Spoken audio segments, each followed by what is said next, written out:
Wi-Fi.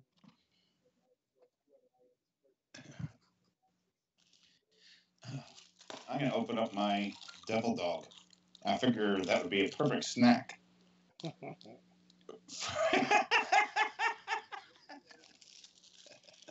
start out with some laughing. Huh? We're live on YouTube. Yeah, we're live. We're live on YouTube, and Jerry's about to devour the devil dog. Well, I got devil eggs. Chocolate dipped. Oh man, there's lots of devils going around here. He's got devil dog, and Brian's over eating deviled eggs. Well, I got deviled eggs in my car. Oh, really? We got the devil thing going on tonight. Yeah, that's what's going on. It's the devil thing. Bill doesn't want to deal with the devil. I was just. You know, I mean, with all Your with show all will this go stuff. live in 5 seconds. 4, 3, 2, 1. Blog Talk Radio.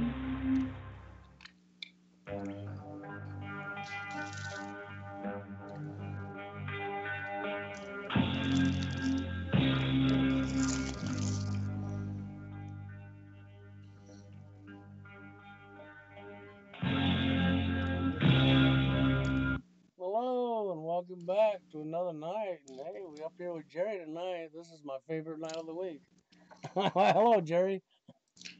Hi. You know, what's going on, Bill? I was just eating my devil dog here, and I was thinking, with all this crap they keep on putting in their faces all the time, I'm just waiting for them to come out with a Moloch candy bar. You know, you'll have a commercial. You too can experience Bohemian Grove at home by eating your chocolate Moloch. You know? Oh my God! There we go. There we go. You know, be a giant chocolate owl with, you know, that when you bite into it, it'll have like a raspberry sauce that squirts out, so it'll be like a dying baby that they sacrificed or something. No, I don't know. yeah, I don't know. That sounds like, you know. I don't know. I mean, if that's the case, we might as well have something like Skull and Bones. You too can try your chocolate Skull and Bones cracker or whatever. Yeah, right. Well, that'd be popular on Halloween. Yeah, I'm waiting for the skull. I'm waiting for the Skull and Bones collector's set. You know. Oh, there you go. Yep. You know, people be fighting over who gets to be Bush. You know. Oh, there you go. The bush there. There you go. Yep. Yeah. And the last but not least, we should have maybe Illuminati cake. Illuminati cake. Yes. There you go. It's old, crusty, and tastes like shit. There you go. That would be a good thing. But, I was just looking for the number so I could send it to somebody. I forgot what I put it under. Oh. Okay. Probably be under B for Blog Talk, right? It might that's be, where it is. That's where it was. All right. I got it now. So what else are we going to talk about tonight, Bill? You know? I think the Pilgrims are coming, don't you? Past Thanksgiving. We're a little late, but the Pilgrims are still coming. Yeah, you okay. know? Well, if they haven't left yet, the Pilgrims are staying over, so, you know. They're waiting for Christmas. Yeah. They want to be around for Christmas, you know. Well, I'm not sure how many people watched my videos this week because they weren't on YouTube. You know, I just got them up today because I got back on. But I talked about the Pilgrim Society and a couple of the current members of the Pilgrim Society and how the Pilgrim Society was the people behind the business plot, which was the plot to overthrow the American government back in 1933. And it was uncovered or revealed to Congress via Smedley Butler, General Smedley Butler. Yes, sirree. That's exactly what it was. And so their plot was really to overthrow America. To play it cool. Yeah. You know, it was a cool thing, right? And to take America government over and to rule a country. And they're sort of doing that already, you know. But go ahead. Huh? I was just saying they're already sort of doing that, ain't they? Yeah, I mean it's been ongoing, I guess. I mean, that's the easiest way to put it. If they gotten this far, because when we found out that Robert Mueller, his wife is big time tied to them, part of the Pilgrim Society. You got to think about the fact that he was put into FBI director on September 4th, 2001, just 6 days before September 11th.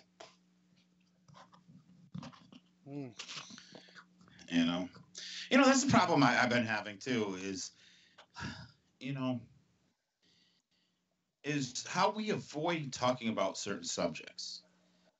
The fact that half the American people, over half the American people, know that the story that we were told about 9/11 was not factual, and that they are in some disbelief of that story.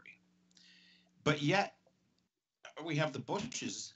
They're retired. I guess retired president. You're never a retired president. You're a former president, but you still hold the title. And we got an FBI director who not only didn't retire, he was brought back in to investigate bullshit. So he's back in the FBI offices, and we know for a fact if, all right, now people I don't know why they don't discuss this more, okay? If you're the FBI director, okay, during this false flag, and what is it, over 60% of the people in America don't believe the story. Yeah. And I think, and there's in the weight community, 100% of us know it was bullshit. So it's a fact that the FBI director knows it's bullshit, and nobody's calling him out on it. Nobody. If you're the FBI director when this happened, okay, and you are not doing shit about getting the truth to the people, you're obviously a piece of shit. Well, Jerry. Simple as that. I had to agree with you, but it's like this. I did a video a little earlier today. Of course, it's not on YouTube to be seen. Okay. And I called it our politicians. Our politicians. And that's why do I say that? Because our politicians for years now, as long as I've been growing up, what's the first thing people tell you about their politicians? Oh, we all know they lie. Yeah. You know how many times I've heard that? From sleeping people, mid-awake people, all across the country. You hear this all the time from everybody. We all know they lie. We all know they lie. We all know they lie. But we're going to go ahead. But we're going to go ahead and vote for them. And now we're going to be mad when, how dare them lie to us? But we knew they lied when we put them in there. How dare they lie? Wait a second. Wasn't that you last week that said all politicians lie? And you're mad at them for lying. If you know, it's like that same thing before. I've said about people trying to break into your house. If somebody's trying to break into your house and you're sitting there just staring at them, watching them, and not doing anything, it's kind of your fault. You got to get up and barricade the door. You got to get up and say, hey, I got a gun behind here, or hey, go away, or I called 911 or whatever. But if you're going to just stand there, there's something wrong with you. And if you know they're going to lie, and then they lie, then you get mad at them. Well, you already knew they're going to lie to you. So why are you mad they're lying? That's it. I think, Jerry, the programming really works well because I can think of 100 different movies where the killer was chasing after the female. Okay? And don't open that door. Don't open that door. Well, you know what's funny? She's downstairs. She's running from the killer.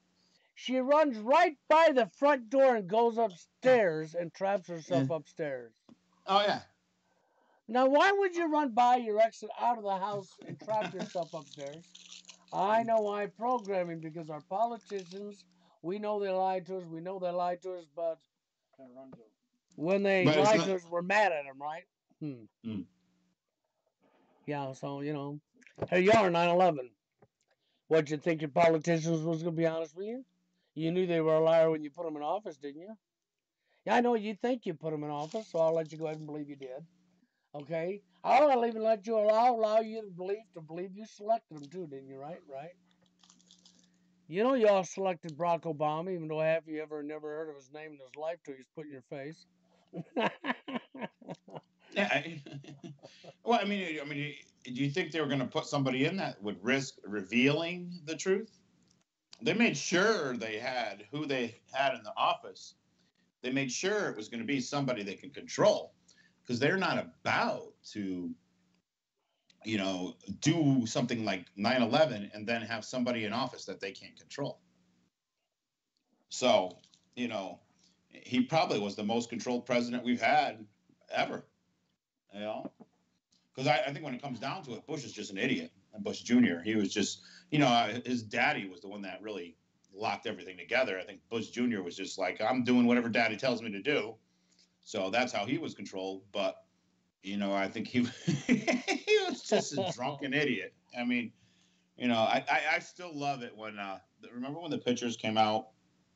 I can't remember which shooting crisis. I think it was a shooting in Texas. And they went to the funeral. They had George Bush and his wife, Laura Bush, and the Obamas there. And they had Michael Obama, Mr. Obama, trying to hold George Bush together because he was dancing and acting all drunk. And I still love watching that video because that's classic Bush for you. Drunken frat boy being an idiot. Even though it was fake funerals, it's still funny that he's dancing like an idiot, all drunk. Well, yeah, you always dance to funerals, And people still don't get it. You got an ex-president drunk dancing at a funeral, and people still don't get there might be something wrong. That's it. That's our society. And then you got Michael Obama. Actually, I shouldn't say that because if we're on YouTube, you're not allowed to say Michael Obama. You have to say Michelle Obama. Oh, that's right, Michael. I mean Michelle. I mean Michael. Yes, Michelle. Yeah, I can't. I'm sorry. I meant Michelle Obama, not Michael Obama. Right. I must have been confused. YouTube. I was totally confused there. I didn't mean it at all. It wasn't he, she. I mean, I mean, what? Who? What? I don't know. One of the 31 flavors. Who knows? Baskin Robbins. Oh, they got more flavors than Baskin Robbins. Baskin Robbins have expanded now. But don't you love it how nobody calls any of these people? I mean, they'll say, oh, yeah, Bush did 9/11 or this and that. But let me tell you something. If you were the FBI director, not only do you know more of what really happened that day than we the people, that makes it even worse that he's not saying anything. Because we know the shit was all fucked up there that day. And the fact that we had a guy being the director of the FBI and not serving the people, protecting the people. His job, FBI, I think federal agents to federally protect our country, protect the American people. No, that's not how it works. Apparently not. His job is to protect the bankers in the best interest of himself. Himself. Oh, we have a 201 caller, but go ahead, 201. Hello? 201. Hey, how you doing, guys? Can you hear me? Is that Bruce? That sounds like Bruce. We hear you. Yes, sir. That is me. Yeah. Oh, did you hear our conversation there, Bruce? Yeah, I've been listening for the last 6-7 minutes, man, and I agree with you. George Bush is a complete idiot. This guy, I don't know how the hell this guy got into power. Of course, it was his daddy and his granddaddy. But Jesus, talk about the idiot's son. Why not Jeb Bush? Why George?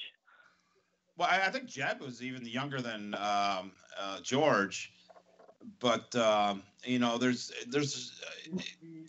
his son was in that. Jeb was in the CIA too.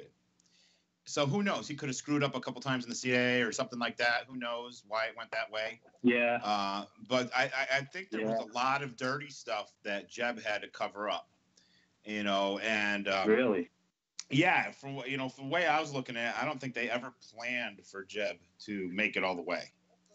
I don't think he was some really crazy shit. Being that George got caught with cocaine. So how the hell did he beat that? Well, yeah, you got to remember. I think if I remember, he got caught with cocaine where? In Connecticut. I believe in Texas.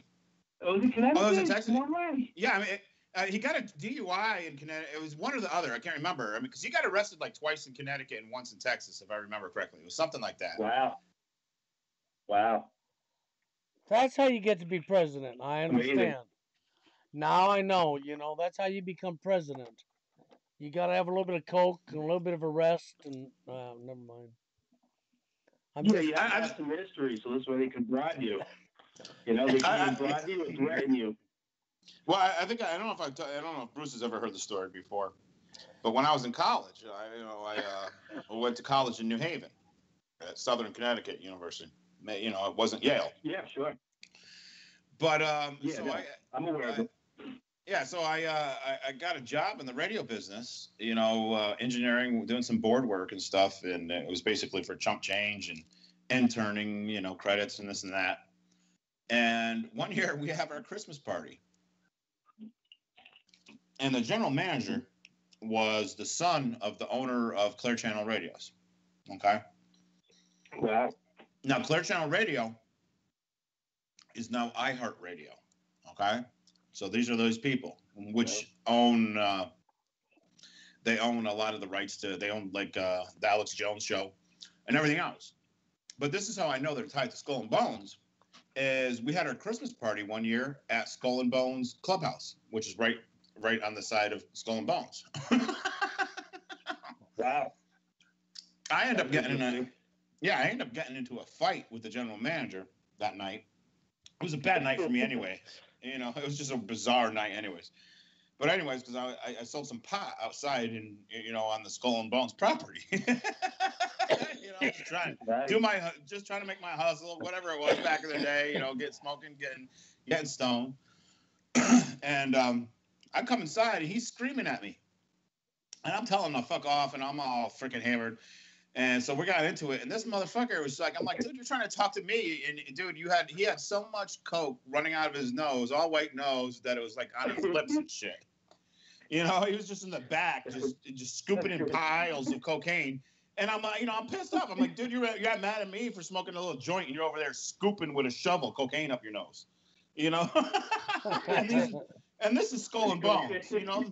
These are the elite. They're sitting there with shovels of cocaine up their nose and getting mad at me for smoking a doobie. But that's how I was drunk. Yeah. I mean, I wasn't rich. I didn't do that shit. I mean, I was like, I'm just trying to get high, fucking, hook up with some of these Yale bitches,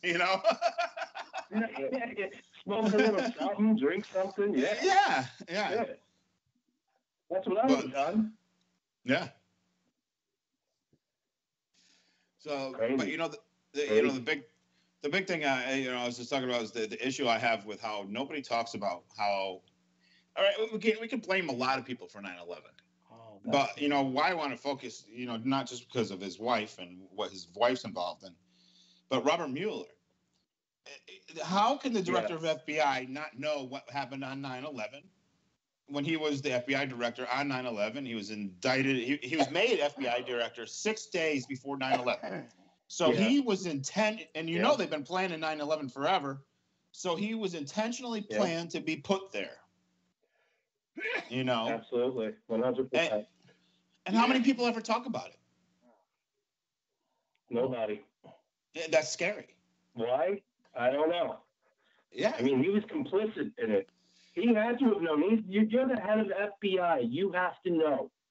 And then I remember hearing back in 2001 when that, just happened, how the CIA wasn't talking to the FBI and there was bad communication between the two divisions. Bullshit.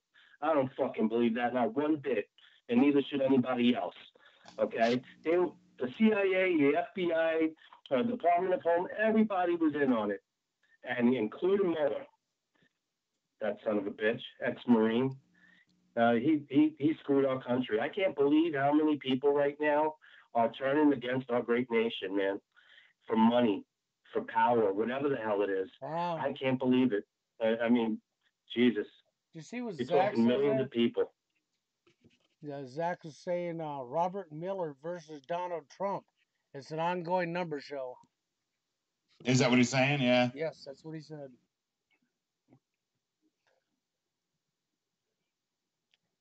I believe that. Well, I mean, Bruce lived in New York City, or at least close to it. You know, I know, after it happened, when I went to the city, after it happened, I didn't like the city anymore. It just had like a totally different vibe. Now, do you remember back Yeah. then how much it changed in New York City from like the past days to how it was after? Yeah, well, I can tell you a lot of different things. I grew up just outside of Manhattan. I grew up in Hudson County, New Jersey, specifically Union City, Jersey City area. So basically, if you know that area, you know I'm right. I'm basically a mile and a half away from Manhattan. We have the Holland Tunnel and the Lincoln Tunnel, and that's pretty much where I grew up. And I used to work at a World Trade Center, and No it was a shit. great place. I mean, they had security, but not like, this was back, I want to say 1999, 2000. Yeah. I had missed, the early 90 bombing, thank God. I was younger too. I was probably like around 21, 22 years old when I started in the city. Mm. And it was just a great place to work in the World Trade Center, man. I mean, when I tell you, going on my lunch break was like a pleasure. They would have bands playing out in the courtyard. Every different day, there was a different like genre of music. Oh, So no if you shit. didn't like rap, you could come back on Thursday and listen to jazz. Yeah. And then you had all these great places to eat. It was you can eat your food in the courtyard, enjoy your day. And then I don't know if anyone knows this, but like in New York, if you work in New York, um, you only work a 7 hour workday. They include the 8th hour, in your lunch. New Jersey, Yeah. it's 9 hours. It's a 9 hour workday, Medicine. So, it was definitely more of a laid back environment, even though New York City looks crazy. They had really good, laws for employees and stuff. And it was just a great place to work, a great place to be. Now, if you go into Manhattan now, um, you know, you see, some at times you see armed guards. Um, you see those new towers that they put up. Um, I've gotten a closer look recently, and those appear to be cameras. Oh, And no shit. that's why when you look, yeah, those are cameras. That's some type of facial recognition technology. And that's why Wow. when I was coming out of the Brooklyn Tunnel, the lights in the Brooklyn Battery Tunnel are super duper bright. And that's why they're taking your facial recognition profile, and they're probably taking your license plate, and they're creating a profile on you. That's, And I this mean, is all the that's, way to the spy of citizens. Well, there you it, go. That's because you're in the land of the free, right? yeah. So Well, now I if don't you even worked at, go into Manhattan unless I ask them. Let me tell you, they're just building the prison around the sheep. That's all they're doing. And the sheep better, wake up and recognize what's going on, because we're going to be living in a built-in prison. I don't even know if I want the goddamn wall to go up anymore. I'm afraid that wall is going to help us friggin' be trapped in here. well, I, That's how I don't know. paranoid I'm getting. I don't know if you heard my theory on too. Why they're putting gates on the tunnels too, and they're putting gates on the subway tunnels, and I think that's more protection to keep people out of New York City. That's what my feeling on it is that because you have so many elite in New York City and you have the market, and you got to Right. remember back in 1929 that's when they had the big stock market crash, that there was a run on the Yeah. city, and people they were wanting blood. They lost their life Yeah. savings, they lost everything. When people lose their homes, when they lose everything, and a market crash can really destroy a lot of people because people have confidence in the market, whatever. And the worst thing right now is I hate the fact that they're talking the market up so much, because you may have some people in there that they're gonna fall for the whole story, and when that market goes up so high is when they have the crash. They make it go up really high because that's how they make money. Because they sell really Yeah. high and buy really low. And that's the whole deal of the market. So, I Yeah. almost think that some of these devices and everything else they're installing in New York City is to keep the insiders of New York safe, is my feeling on it. Not from terrorists, but from the American people who want blood if they get screwed. Well, gives them time to jump aboard a plane and get the heck out, and they could go to their brand new location over there in China. There's a nice new city just waiting for them, and most people don't even think about that. That's about what I see going on there.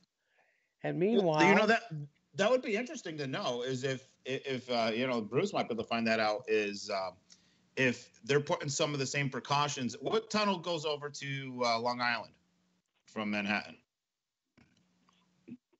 I don't think there's a tunnel. So it's just a bridge.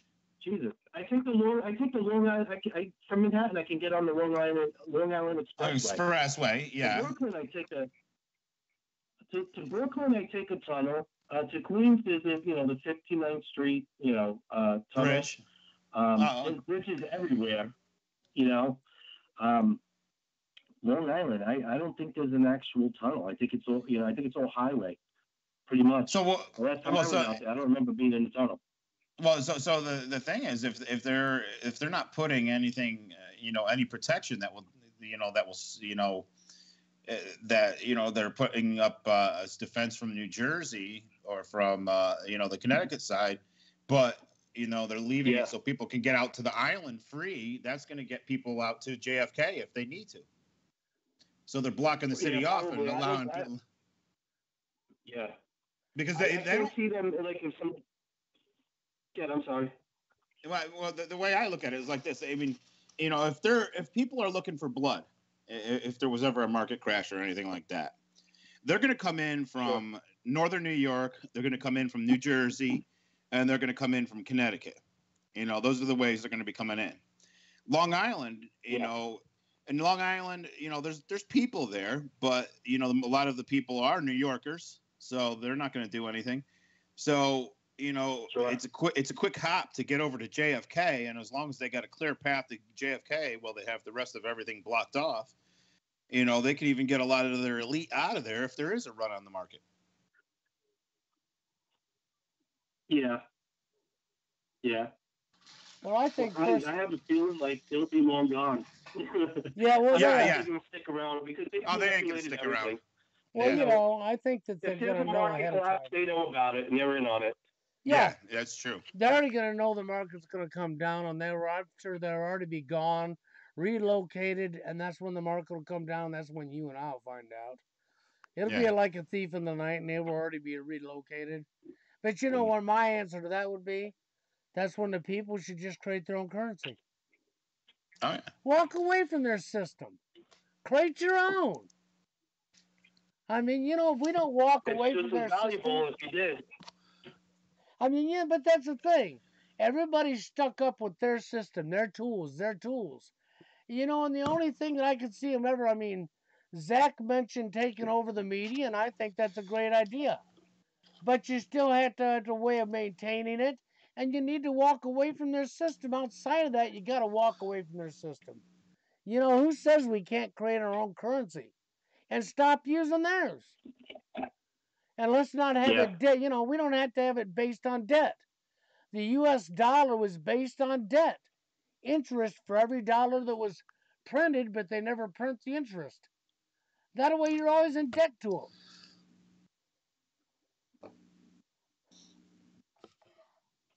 So, that was at least my idea is why can't we just, Jerry brought up a good point. I guess it's getting people to accept that new currency would probably be the hard part, but if they crash the dollar, if they've already crashed it, then maybe it wouldn't be too hard to get people to accept the new currency, huh? Yeah. Yeah, well, like I said, I'll tell you what. That Bitcoin thing is a freaking bubble waiting to crash. I've watched it go from 1,100 to 5,000, now 8,000, probably 20,000. That's waiting to crash. Well, I think that... the hell out of it, 2%. I think that's one to watch too because they're both going to go together. That's the thing is when people see a crash, they start pulling their money from everything. What has happened in the past is it's not just a run on the market. As soon as they hear of a crash, the first place everybody goes is the bank, and the banks don't carry. People think that when you go deposit your money, your life savings or whatever, that all that money is there.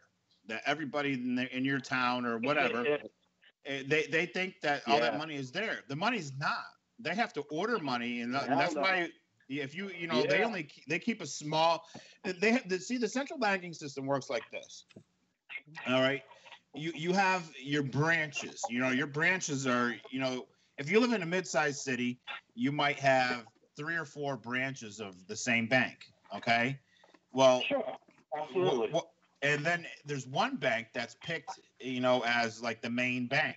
That's why they'll call it the main bank or whatever. And out of the branches, that one main bank carries a lot more money than all the little branches. Little branches only carry enough money for, a little more than the average of what's taken out every day. And they know exactly how much is taken out on different days. Absolutely. And this and that. Yep. So if everybody ran to their bank, it's not the fact that they won't give you the money. They can't because they don't even have it.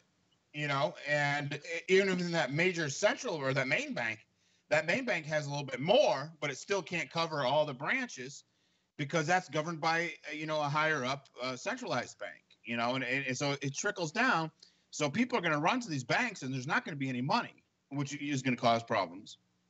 But that definitely happens every time there's a crash is people run right to the bank and they want to withdraw everything because they get scared. So, people don't realize when that crashes, whether it's cryptocurrency or whatever else it is, people want it. Yeah. They want to take it home. They want to say, where is it safe? It's safe in my hands, under my bed, or whatever.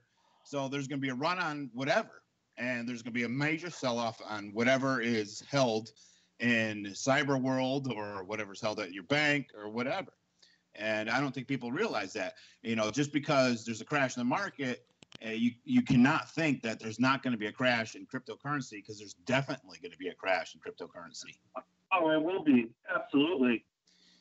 Absolutely. Let me tell you something. I was a bank manager for Washington Mutual, and I was also a financial advisor for many years.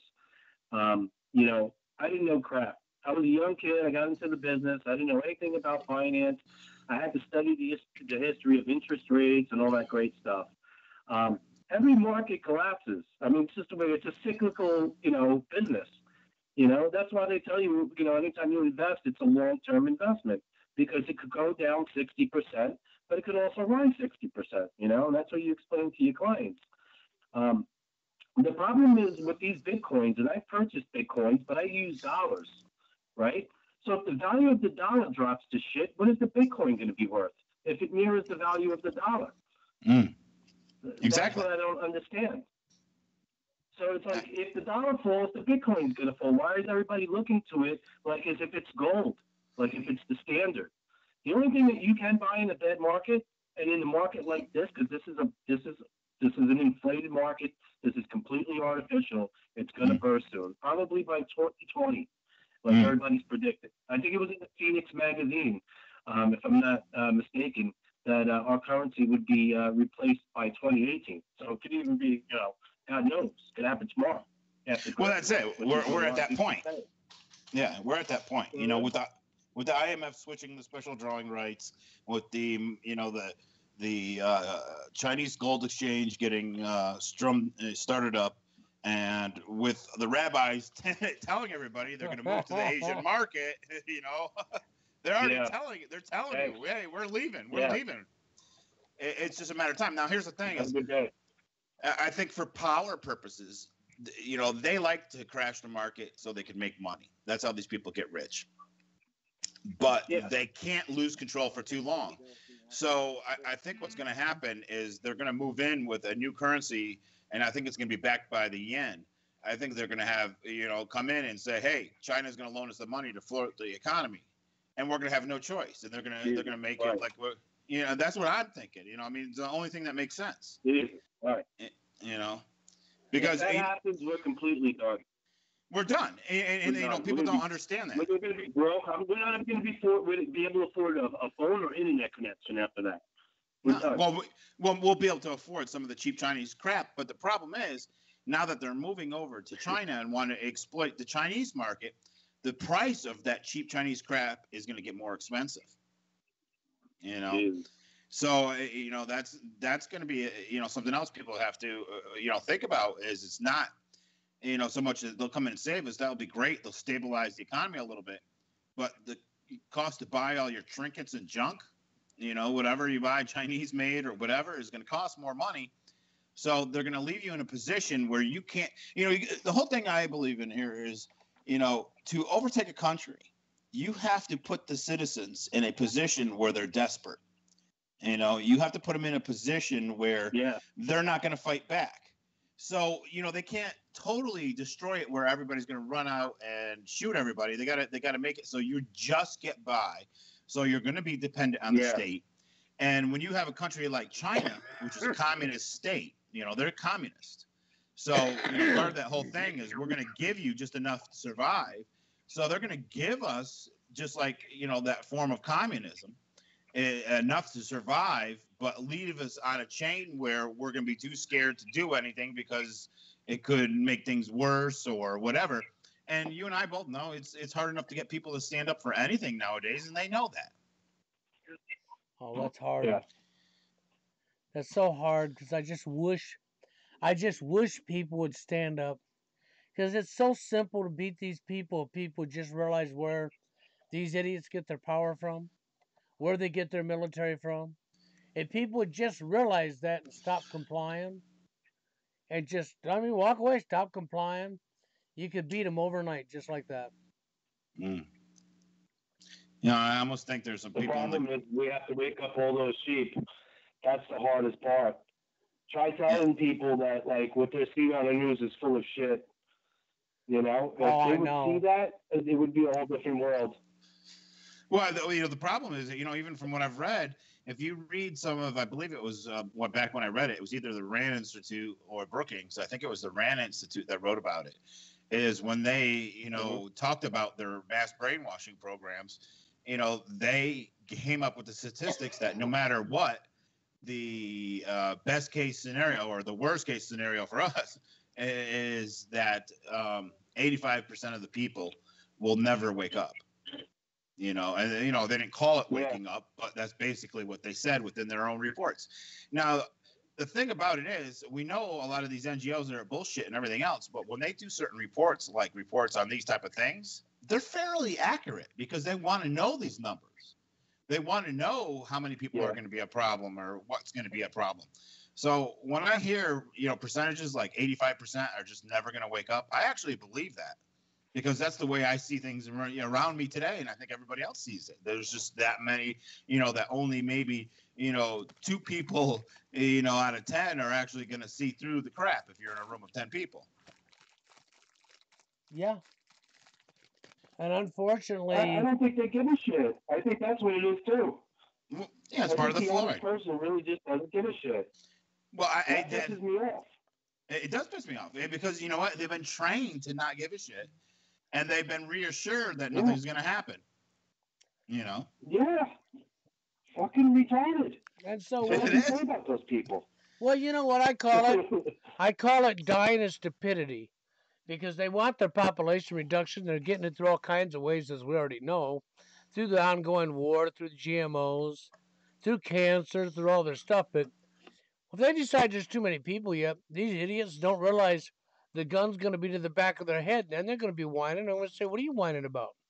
You want to die of stupidity? Die of stupidity, dumbass.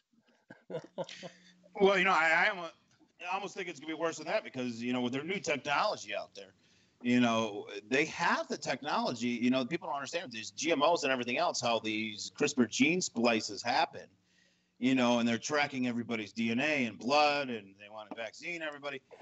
I think they're pretty close to the point where they can just introduce certain foods in certain areas, and 10 days later, people will just fall over dead,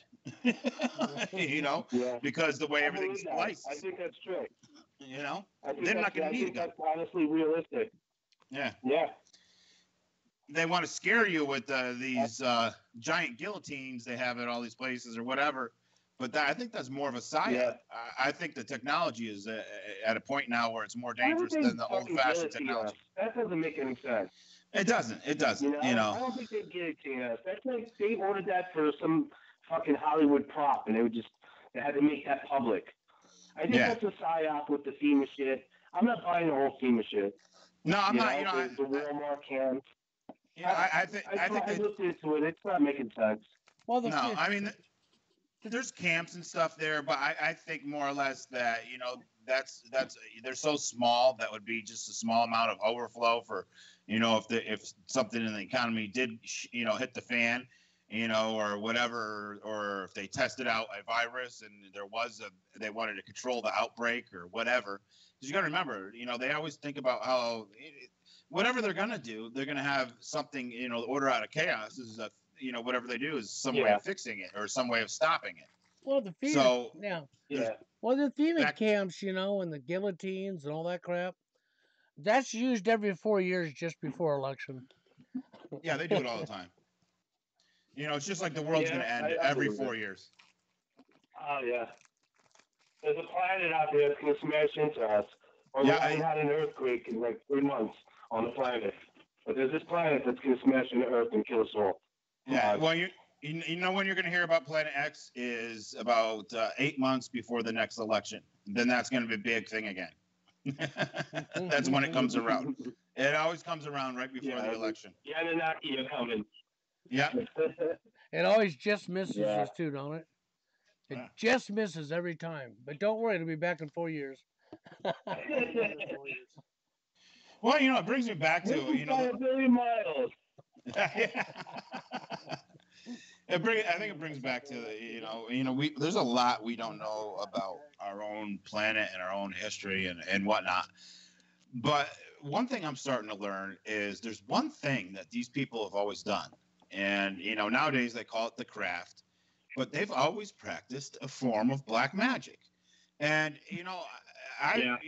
from my days of exploring and those type of things when I was younger, whatnot, black magic is just it is basically bending the illusion of what that person sees. It's almost like you're taking them into a different dimension that's already there, but it's a false dimension. So it's just when I see these flat earth and everything else, I see it part of their black magic that they're using on a mass scale. I just think people didn't realize that they would ever literally do magician's tricks to the entire population. And that's basically what mind control is. It's distorting the people's reality and everything else and changing how they perceive things. Craft Eagles 33 Well, here's an interesting magic. thing. I'm sorry. No, go Here's ahead. an interesting thing. If you remember Bill Cooper back in like 1991, when he was talking about Majestic 12 and how he had contact with aliens and how he saw the UFO technology when he was a naval intelligence officer for the Air Force. Yeah. Right? If you fast forward to like 2000 and he completely says, you know what? I was fucking mindfucked by the government. They lied to me. Actually, we have UFO technology, and it was developed in northern Canada, and we've been lied to all this fucking time. And I'm sorry if I've given you wrong information. Like, he completely went back on the UFO thing and alien thing. Which he never looked comfortable talking about in the beginning, either. He never looked comfortable talking about that. No. I don't think he ever truly believed it, but he said, you know what, I got these intelligence briefings in front of me, and, I'm going to bring them out, whether they're real or not. I think they happen to be real, because why would they try to lie to me, Yeah. Well, that's the thing is I think everybody in the military has been really deceived. And, what the worst thing that has happened through all my years of growing up, my slim, I haven't been around that long. But what they did to the American people that were in the military it was, because we were all deceived. Everybody in America was deceived. A lot of people woke up, it's not like, Bill's been awake for a long time, but there's not a lot of people that have been awake for years and years. There's been a big wake up. And, I almost wish it's, even the people that didn't join the military wish that they knew what the heck was going on or was awake before so we could have helped, because they deceived the military people more than they deceived the American people, because we know they used these different types of techniques, these mind fucking techniques in the military. All the brainwashed. Yeah, that's what boot camp is. Brainwashed. They that's brainwash you right off the bat. That is what boot camp is all about. Boot camp is totally about brainwashing. I wanted to touch up on something else here real quick. Of course, Jerry just talked about magic, the black magic, and Zach gave him numbers. Okay, Kraft equals 33, Magic equals 33. Interesting numbers, right? Mm, And then I wanted to touch on something somebody here asked about Zach about the legalization of marijuana. hmm Okay, well, what people ain't seeing about that is that's going to be the double edged sword because they're not going to change certain things and they're going to legalize it in your state. And now they have another way of running a test on you when you get stopped to put you in jail to charge you more money for themselves. Okay, so there's one side of that sword. The other side of that sword is you need to think about something. Monsanto's GMO. So mm, now Monsanto's creates GMO weed for you. That ought to really help you out really good, right? yeah. Well, no, what we need to do is, especially when it comes to the marijuana market, is we need to make it so that our farmers have suffered through all these GMOs and everything else. There's people out there. What they need to do is make it so local communities can grow their own marijuana. Back in the days, like how farms operated in America, and then and then that way, these people in your local. Because here's the thing, all right. I live in Michigan, where you could get your license to grow and all this and that, but where the growers were, what happened to the economies is they boosted up. Because now, if you've got a farmer that's growing and he's able to sell his pot locally, right, and it's not going to the big drug cartel or anything like that, he's going to go. He could go buy a new truck. So where's he going to go? He's going to go downtown to the local Ford dealer and say, "Hey, I got some money. I'm going to buy a new Ford truck." So what does that help? It helps the salesman that live locally that sold the truck. It helps the dealership that's local, and then it helped the Ford Motor Company, which is an American company. And then he's going to also buy, his stuff that he needs for growing. He's going to, he's going to buy, all his lights and everything, here, and the money, he's going to go out. He can take his family out to eat because his farm's not suffering anymore. That money's going to stay local, and I think that's huge. But when you got these giant Monsantos and everybody else that want to, be the ones in control, that pushes them out of the market, and that pushes the money that can recycle itself. And if you're in the financial market, I forgot what is it, a 9-to-1 average for every dollar can turn into $9 by using it locally or whatever like that. And that's so important to the local market and to so many places throughout our country that have been devastated by the economy. That this is something where if somebody lost their job at a factory XYZ because it went to China or Mexico, if he starts growing, he can make himself some money, and that money can help right here in his community. And that's why it's so big, because when you start growing on a large scale Monsanto, they're going to find some way to skim and screw everybody, just like Walmart. Like their employees are going to be just like Walmart workers. That's what's going to happen. And poison us. They put that shit on the weed. I don't want it. We're going to have to start buying organic weed. Yeah. Because they are going to poison that shit. And Monsanto's probably going to be the company, heading the whole, endeavor. Oh That's what I'm yeah, worried about. I see that happening. So I Did you know? encourage people to grow their own, because I don't Yeah. want to smoke any commercial shit. I don't trust No. it. Did I you don't know? trust the government. I don't trust Yep. this shit. Did you know in Colorado they're actually taking and soaking the weed with butane fuel, I because believe it. it's Disgusting. it pulls the Disgusting. THC. Yeah, it pulls the THC back out of the weed, and now they're putting that shit in the market, and people are coming along and smoking this. And Yeah. like I've said to myself, I've always said that. They're taking our friggin' medicine and corrupting that too. We have nothing left. No. They're Yeah. pushing us to the brink of fucking civil war, man.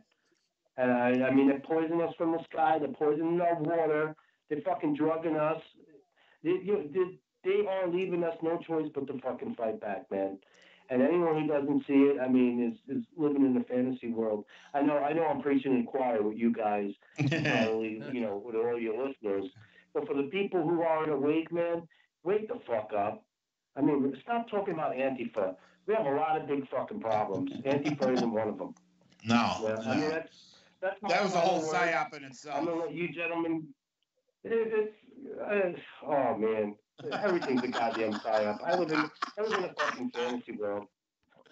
The only what got me through the day today was I got a Christmas tree, a real Christmas tree, Oh yeah. and we're gonna decorate that tonight. And I'm gonna drink my beer. I'm gonna have a couple of pulls of my Monsanto marijuana, and then gonna chill.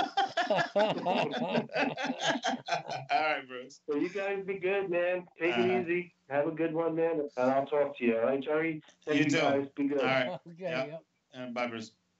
Yeah. Yeah. That's all. That's a whole nother freaking. It is a psyop world. I mean, that's the tough thing is people will, you know.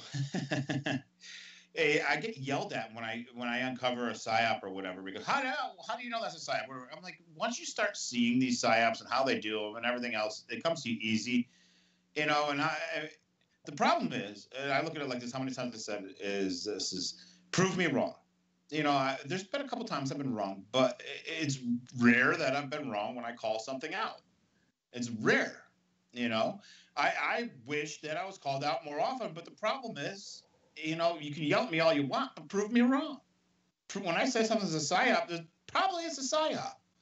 I mean, Yeah. that's the thing is like I didn't, when I started seeing that new, all these new codes and this new thing from QAnon or whatever, as soon as I saw it, I said, "There's bullshit." I mean, just because they're giving you truth or whatever it is, they're leading. They gotta. He's not going to be able to get anywhere if they don't give you some secrets. They need to get an audience. So he's got to give you some real stuff to lure people in. And those things have to come true so that he gets popular or shit. We don't even know what the shit. We know what it is. It's the goddamn Booz Allen Hamilton, and there's a couple guys sitting around their computer that are doing this. That's what it comes down to. Well, there's something I was noticing when it comes to the marijuana. Okay, besides on the market, I had a neighbor who smokes it regularly, and I'm not in a state that it's legal. So of course, he's buying a black market because it's not legal, right? And so what I noticed is because I used to smoke this stuff for years, okay? When I was younger, I smoked it for years. But something I noticed about every bag this guy was getting is it was all bud, hardly any stems whatsoever, just all straight bud, no seeds. That's right, no seeds, all bud, hardly any shake. Every single bag he got black market. Now, since when did marijuana, even if you got a buddy bag back in the day, you always had your stems, your seeds, and a percentage of shake. Regardless of what bag you Mm-hmm. got, you always had stems, seed, and a percentage of shake and buds. Regardless. Well, Now, I that's because notice, yeah. You must have bought weed off of me, Bill, because I always threw a little extra shake, a little extra stems and seeds to Oh, I weigh. didn't know you back then, but But I notice now, here he's getting this stuff black market, right? And it's all bud. There's no It's all bud. seeds, no stem, and then of course the first thing through my mind is black market, CIA, government, Monsanto's. It is. It's. I mean, a lot of it is, but the local growers, are getting really good at it too. They've gotten really good at it. And to go what Zach said about the dabs, the dabby dabs. I never, see, it'll be once a year that I'll smoke pot because now that I'm older, I smoke a little pot. I'm literally on the couch watching, well, not watching TV, but I'm just zoning out to a movie or whatever, watching a documentary. But just boom, I'm out. So That's a I good don't smoke weed sleeping. anymore. I think it's a good sleeping medicine. Yeah, I it is good sleep. For me, it is. I And hear it's a good cancer treatment too, and I oh was yeah, thinking about that. That would also be one of the reasons they would want to tamper with it and suck the THC out of it because if the THC in natural growing marijuana helps to fight cancer, well, big pharma can't have that, can they? no, they can't. Well, they're going to put a chemical in it that causes cancer. Is what they're going to do. But Zach was talking about the dabs. The reason why I know, I think I tried it once, and I saw how every time, everybody turned into a zombie when they smoked it. It was a little bit, it was like I was like, no, it's not my thing. It's rare that I'll ever smoke weed, and then definitely not doing any dabs. But for some people they like it or whatnot. but like I said, I've seen people that really doing a ton of dabs. Man, I mean, it zombifies them, and that's why I never did it. So Okay. I'm not going to, I'm not here to turn my myself into a zombie. I mean, we got enough that we got to fight in this world or anything else. The last thing I need to be is a zombie. I mean, I think Well, sometimes we all want to be a zombie and just get away from the realities of the world. But if everybody keeps on doing that and running away, whether they're drinking or drugging or whatever they are to escape the reality of what the world is today, that's a bad situation because then we have nobody to fight. If they got 85% of the people that won't wake up, and then a good percentage of the people that are awake that want to drown their reality out, then we have nobody to fight. okay, We have yes. nobody to fight. Zach said something interesting that I didn't know, but then I never grew it. When I used to smoke it years ago, I always just bought it off the streets. I never grew Mm. it, so but he's telling me he can do organic and he can grow it, okay, with all bud, with no seeds and stems. Well, you Like, can. It's gotten a lot different than the days of when we were younger, getting Kentucky ditchweed. well, yeah, I remember them days because back Yeah, then they had red bud, they had yeah, Columbia Gold, the gold, we had yeah. different brand, we had different stuff then, but I also remember, when I first started smoking this shit, I could buy an ounce of weed for $35. Oh You yeah. know, and now I'll bet you that same ounce of weed's like $400, if not more. Mm. Yeah, but the thing is, if we can keep a local growers market, we can make it so that the cost is, not ridiculous, and the local growers can make some money, and it will boost the economy. It can be its own industry in itself, as long as we don't allow corporations like Monsanto to get their hands on it. And that's going to be tough to do because oftentimes that's not a decision we make. I always thought of because I didn't smoke weed, but what I wanted to do was I knew so many growers in Michigan. I wanted to start a local growers union because I'm not crazy about unions, but they need to start being able to voice their opinions and what's going to happen with the industry. The farmers need to get together, the growers need to get together and be able to be a strong enough lobby to say, no, we're not going to let Monsanto get away with this. We still want to be able to grow our marijuana, and we want to be able to support our local economies, and that will be good for all of America. Because when there's rare that when big corporations dig their hands into something, that comes out good. I mean, it's just an example of just like Walmart. How many times, how many small local towns and the main streets has Walmart destroyed? That's just what happens. And that's another thing that people don't even realize. Walmart, Sam Walton got government grants to expand his business into what it is today. So that was another government supported company, and you can see how well that worked out. You might be able to get a discount on your TV really good, but your main street probably looks like shit because the majority of main streets throughout this country, I've driven through them, unless they're in a well-funded area, they look like crap. you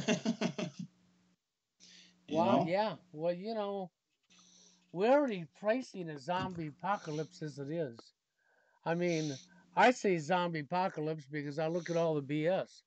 The people that just turn their back to everything. The people that fucking just keep going along to go along, don't care what's going on around them. I mean, look around you. I think you're surrounded with zombies, and I think the cure for zombie, if you can't wake them up, you might as well load them up with weed, huh? Yeah. Well, that's another aspect of it. They can't. Like I said, there's a couple things they can't really do in this country right yet because they need to make people complicit, compliant, and lazy. So, Well, if they we can't can out. knock them out, could we play like a recording of Bill Cooper and put the earphones on them while they're passed out, and all I hear is Bill Cooper, Bill Cooper, Bill Cooper. That might wake some people up. Oh, you know. it's a strange world we live in today, and we got to do something to change it. I know that much. As I think me and Bill have seen as we investigate these people, the crowd that runs what's going on today is small. I think you believe it or not, I think it's smaller than what you would think because they have so many people compartmentalized and totally oblivious to what's going on, even when they're a part of it. And through mind control, black magic, and everything else, whatever you want to call it, witchcraft, bullshit, Mason shit, you know, Kabbalah crap, every religion, you name it, they really have the majority of people oblivious that are even being a part of these things. And the crowd that's doing it, I thought about it for a long time. You got to remember, if you go back in history a little bit and you go back to the days of Jack Parsons, L. Ron Hubbard, and guys like that, or even further back to Ellen White and Madame Blavatsky and all those, there was always a crew of, I don't know what you'd call them, spiritualistic, whatever you want to call them, because even though they were a part of Theosophy or a part of this organization or that organization, they were basically groups of people that were into some bizarre shit that controlled a lot. You can even follow these type of people through the transcendental movement. Okay, and you have to be able to follow these people, and that's why understanding your history is so important. Is understanding certain times, not just with the Illuminati and Bavaria. If you want to research the Illuminati in Bavaria, you want to research the crossover of the transcendental movement into Europe. And some of the writing clubs, and get down even further back in history and understand Jacobism, and the Jacobin Club and stuff like that. Don't look for just the popular things like the Hellfire Club and the Illuminati. You gotta look a little deeper, and it will explain a lot of things that are going on today. And you can see that there's always groups. There's maybe could be hundreds of people at a time or whatnot, but it wasn't large members of groups that really had an influence on what was going on in society. And the problem is we don't see all those names right in our faces every day because we look at it and go straight to the bankers. But here's the thing: is a lot of the bankers have always kind of hung out with these elite writers and these elite, I guess you could call them social engineers of the day, and they kind of went along with a lot of their ideas. So we could blame the bankers, and yeah, they are the source because of the source of funding and everything else. But we also need to find out these writers and these manipulators and find out who they are today, because those are the ones that are really affecting what's going on. So it's important to understand everything that George Soros is doing and everything else. But I could tell you, something right now. George Soros isn't just doing it, from his own mind. He's doing it from, whatever people that he deals with advice. We do this, this will happen. If we do that, that will happen. If we, and he went to the London School of Economics, a Fabian school. All right. And people don't want to ever admit this part, but it's true. London School of Economics is definitely the Fabian socialist school. And there's a lot of people that are tied to that. And I think even Kissinger went there, but there's somebody that, people hate to admit went there, and that was JFK. JFK was a globalist. I mean, if you look at many of the things he was, talking about or doing, he was a globalist. I think a lot of his globalist ideas were more for the common man and doing it for the right reasons. Because when it comes down to it, globalism isn't the worst idea. It's the problem is the people that are running it. And I think he recognized that. And that was the problem. But, you got to understand things like the London School of Economics and its, association with the Fabian Society, and how a lot of these Fabians that are out there today are manipulating society, and how they've, literally written pamphlets on how they want to push the whole transgender thing and how they want to, neutralize everybody into their, a neutral gender and this and that. This is nothing that they hide. You just got to look for it in the right places.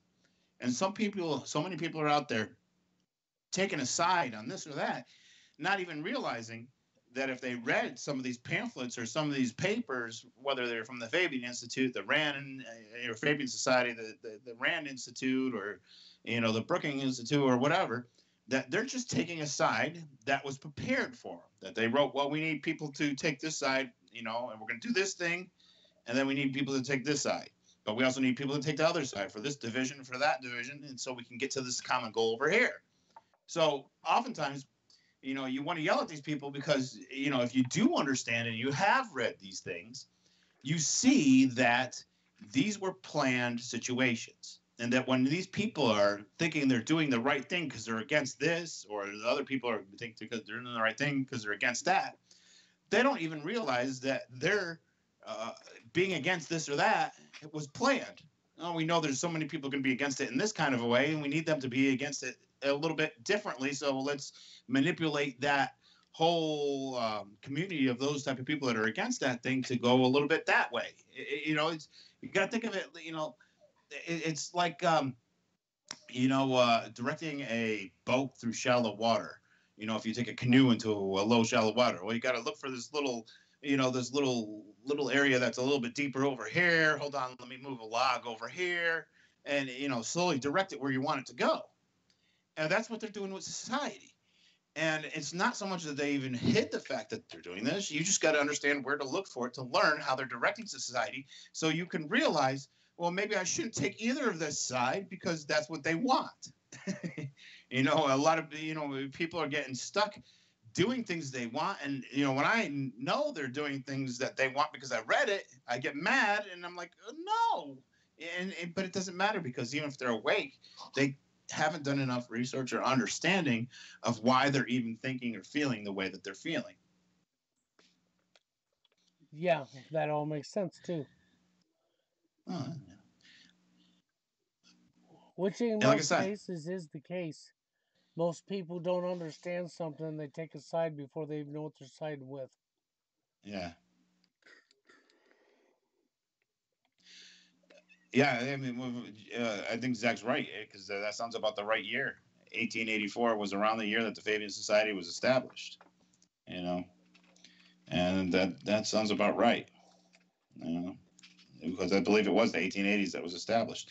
And I'm trying, I mean, it was even, and it's not like they have just males in that society; they have females. Karl Marx's daughter, I believe, was even in the Fabian Society. The people that were involved in this stuff are, very questionable.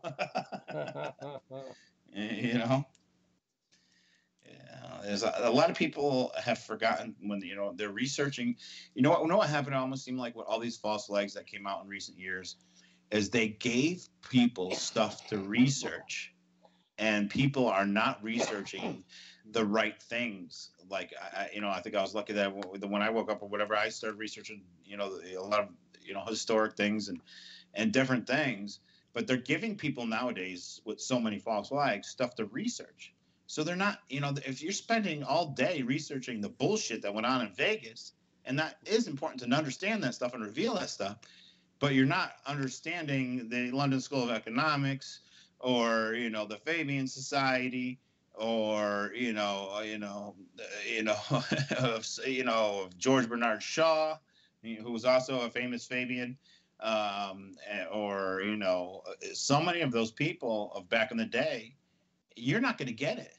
You're really not going to get it if you don't understand these other parts.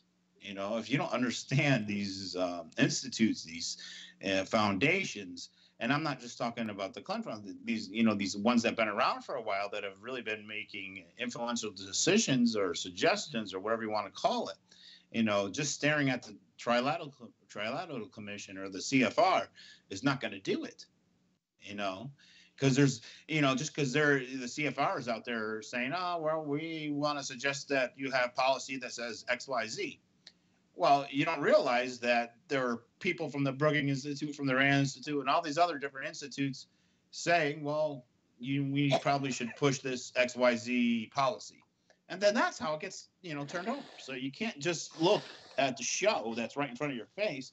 You got to start researching the writers of the show, and then, researching, where that writer got his research from and why he came to that decision, and find out a little information on the social engineering that's gone into this country, and find out that there is a profession called social engineering, and it is something legitimate that exists. Yeah. And they've done a whole lot of social engineering, haven't they? Yeah, and Zach's right. And Orwell was in the Fabian Society, and I believe he was brought into the Fabian Society from wasn't it Aldous Huxley? Was it Aldous Huxley his English teacher, if I remember correctly? I think or not his English teacher, but his French teacher. If I remember correctly, yeah, George Orwell's French teacher was Aldous Huxley. I think that was it. I don't Zach can swear maybe to it. correct me. I now see, now I have to look it up. I'm pretty sure that was it. Let me see. Let me see if I can Google that real quick. Uh,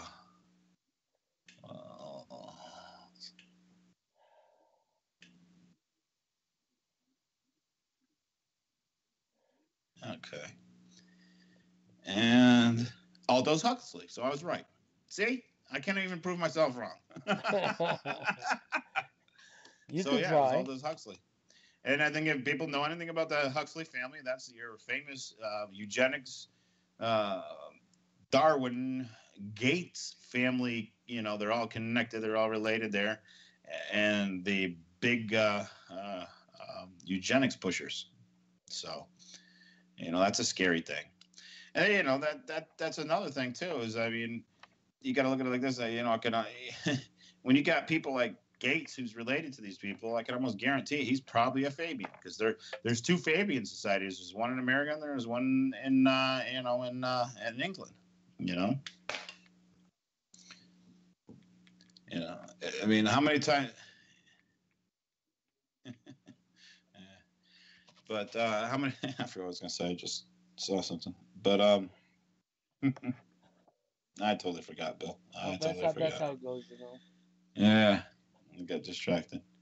Well, I was gonna say is because, like, people don't understand, the Royal Institute, and how in the Chatham House, and how that all connects, to the British East India Company, and people got to understand how this is all worked through down the line. And it's such basic research, because I get tired of I don't even bother arguing, or I'm tired of just reading when people try and fight a position about Hitler, or anything that's going on in history, and not even understanding the influential forces that were happening at the time of these events, and how things got manipulated. Yeah, we also have a 412 caller. 412, you're on. Go ahead. Yes, I noticed you guys mentioned George Bernard Shaw. Is it true that he was a raging homosexual? Most likely, because I think they all are, in my opinion. That's one thing I found. If you look through these enlightened periods, one thing I noticed is, not all of them, but when you look through these, people that were supposedly enlightened or whatever, there's a high percentage of them that were homosexuals.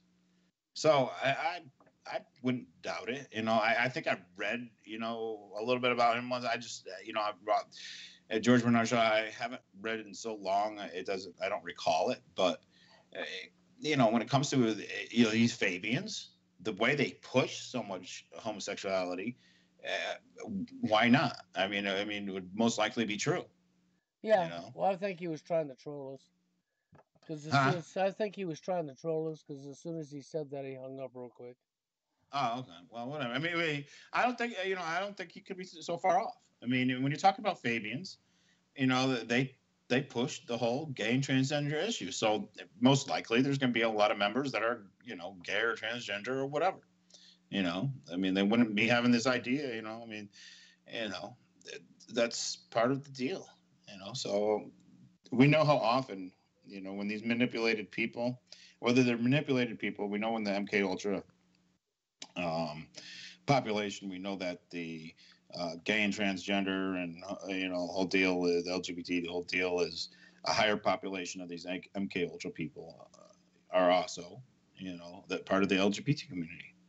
Yeah. And I think a lot of that happens, especially with MK Ultra, because if the whole thing is to get a child and then put them into trauma, and if that that because they're more vulnerable to the MK Ultra programming if they've been traumatized at such a young age, well, perfect. They can make a 2-for-1. They put that child with a rising politician, and they give him a drug, that rising politician, that where he would just about screw anything, and then next thing you know, the child's screwed, the child's traumatically impacted, and then they got the politician on blackmail. And then we also know that if a younger person has been sexually abused, they're more likely to be gay when they're older. So it all makes sense. It's not like it's an off-color statement. I mean, that's very possible. Yeah. I was noticing what they were talking about here in the chat. Oh, Yeah. Trump, will he make the 8 years or will he only do four? And Zach says he'll be surprised if he finishes the first four. Yeah. Yeah, I mean, I don't know what they're doing with Trump's deal yet. We know he's a Mason. We know he's very into all this occult stuff. I mean, here's the thing. I mean, what's funny is like people fall for this Russian shit. They say, oh yeah, the Russian ties here and there. Okay, well, listen, he's a builder in New York, and because of certain parts of New York, um, I understand. I know the area. They have large Russian Jewish communities. Okay, the Russian Jewish mob. You can guarantee if he was doing building business in New York, he was dealing with the Russian mob, Russian Jewish mob. So for them to talk about emails and hacks and this and that is bullshit. When they know, I'm sure it's pretty easy to confirm that, especially him being in the industry, that he had a couple people killed with the Russian Jewish mafia. And I think that with the you stuff know? he's seeing all these ads on YouTube to impeach Trump, I think that's part of the show. Yeah, I mean it's part of the show. It's part of the show. I think they planned on something like that because they need a big distraction and everything else. So they gotta look like he's under the gun, and then something's got to happen, and then there's got to be a conspiracy where it winds all kinds of people up and puts them in division, and it only makes it easier for them to wrangle around bullshit and rob the American people. That's what I've seen, whether it's been this administration or last administration. To me, it's really seemed like it's been nothing but a grand theft robbery on the American people to see who can steal more money. I mean, you look at all these politicians where they're worth hundreds of millions of dollars, but none of them got paid that much ever. And so literally a lot of these elite people and politicians have been stealing from America right and left. I mean, it could just go back to 9/11, how many, the trillions stolen that day, and the trillions since then. And, I honestly think it's just, let's see who can rob people more for whatever they're planning. I think it's the rich people saying, oh, let me gather up as much as we can. So, this group's going to steal this way and another group's going to steal that way. And they're all going to steal because they know something's up and something's about to change. I mean, if if you know something's going to happen big, and you're one of these elite people, and you know that this is your last chance to grab this, that, or the other thing, you're going to run out there and grab it. You're going to steal it. They're gonna commit all kinds of fraud, conspiracy, and theft, and that's what I think is a lot of what's going on. Yeah, you see it. I mean, I could see him possibly doing a fake assassination and him relocating, but I'm not saying they will. But I could see it. Yeah, well, that's part of the whole thing with these elite Masons. They have their code to, not kill each other. And it goes back to the Daniel Boone story where he put up his code and then took off, and he never died at the Alamo.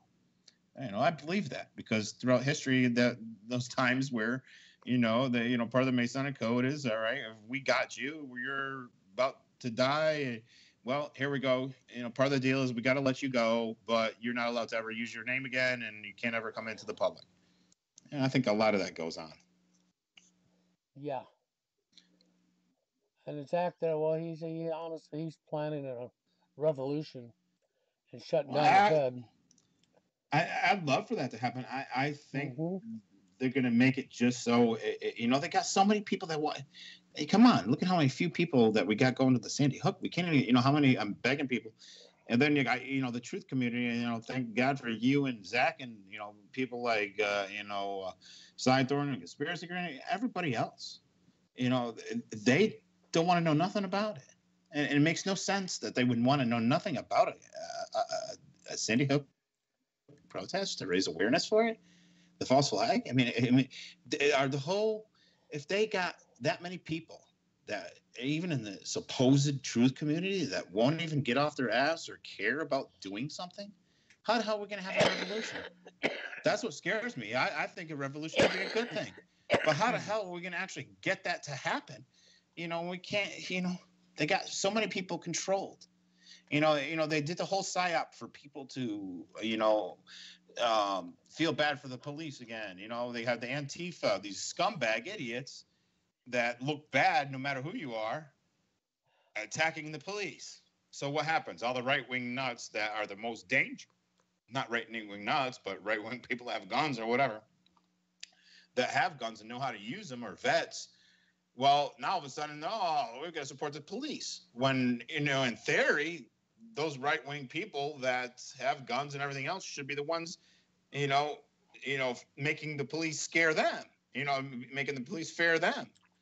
It should be totally the opposite. But because they did this whole Antifa psyop and all these different things, God bless the police. God bless the police. Name one police officer that has come out and said, well, there's been one or two, but you can't even think of their names, though, but they've come out and said these false flags are part of these FEMA and grant money and all this and that. Only a couple of them come out. The rest of them are all complicit. So, if all the cops are complicit in this country to the bullshit that's going on, they're all pieces of shit. That's a simple fact. The cops are pieces of shit. Well, I've always said we live in a lawless land anyhow, because there's no way you can call this land where we have laws we have to abide by. The common sense laws, yeah, okay, you should not steal, you should not kill, the common sense ones, rape, what have you, right? But overall, you live in a lawless land. Because first off, you're not taught the laws. Okay, so if you're not taught the laws, you can't be held accountable to uphold something you wasn't taught. Then when they tell you must look up the law, the ignorance of the law isn't their problem, and you look it up and it's wrote in legalese, which you also wasn't taught, that's just right out entrapment. And then when you have all these criminals within law enforcement and your government breaking the laws every day, I'm sorry, you're not held accountable to hold up anything, as far as I'm concerned. It's all a big joke. The whole system's a joke. Yeah. And it's ridiculous.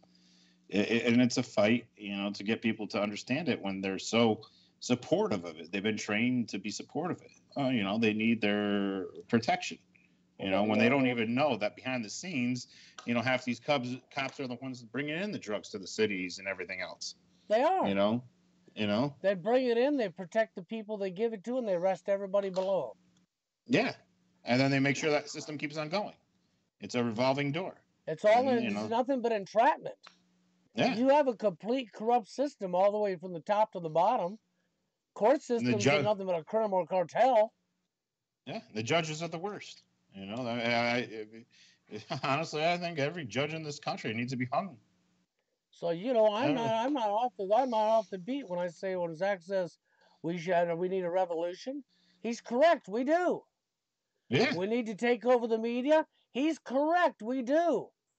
But then I have to go back and say what Jerry's saying. How are we going to get that done when so many people are freaking yellow streaked from the crack of the behind, clip their back?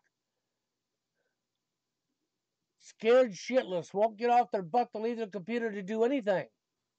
Mm. I mean, we first got to get off our butt. I mean, Zach's got great ideas, man. I mean, he really does. How you gonna get done? But getting it done, how do we get these people? I mean, what do I got to do? Go put a gun to their head? Come on, you're coming with me? I mean, Well, no- wow. Well, only seems to work is the George Soros way. You got to pay them. Oh my God. Okay, so then let's create a new money. Here you go, by God. Yeah. We'll pay you in this amount. This Yeah, they're right there. And there's never been a good cop that lived. I mean, it's. Well, I'm sure there was a good cop at one time. Sure, here or there, but I mean, know. The problem is that if there ever is a good one, they're stuck in such a fucked up system they can't. And I have to agree with them a little bit because you know what? Here's the thing: if there's a good one, they should have. They should have came out and said something. I would should agree. be saying something.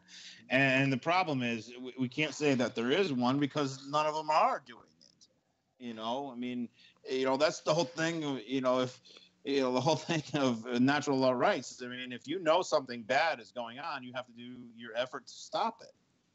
And these people aren't stopping it.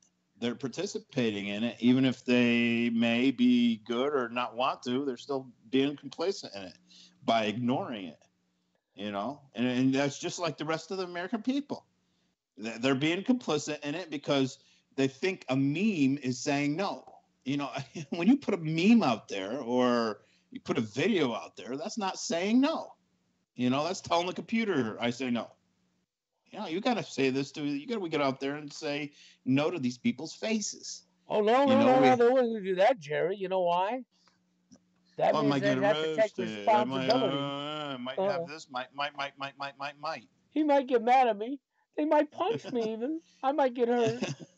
In other words, I mean, this one time, think about it like this. Jesus Christ, I'm nobody has any balls anymore, Bill. They don't have any balls. Okay, yeah. We got none. We got a land no full. Balls. We got a land full of females now.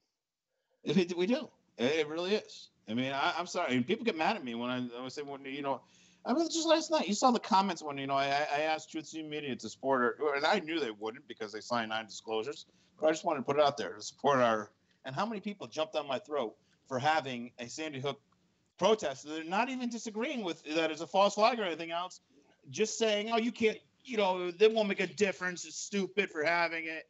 And they don't even get it. They don't even get that, that the whole idea is it doesn't even matter if it changes anything or not. It's just, even to me, it's important just that I'm saying no. So it doesn't even matter. I mean, at least it gives somebody the opportunity, if you want to come, to at least say, hey, no, I'm not going to, I did something. I didn't lay down and just do nothing or just write a meme. I actually tried something. Yep, and then you got the guy just left a comment about the order followers. Oh my God, I've been talking about that for a while. The order followers, the dummies. That's right. The real dumb is the order followers. You can't get much more stupider than these people. Yeah. Then I'm just doing my job. Yeah. Well, bend over. You're just doing your job. Bend over. Yep. I know. Well, the worst is when you see these people that talk about the order followers, and then you ask them, what are you doing to make a stand? Or what?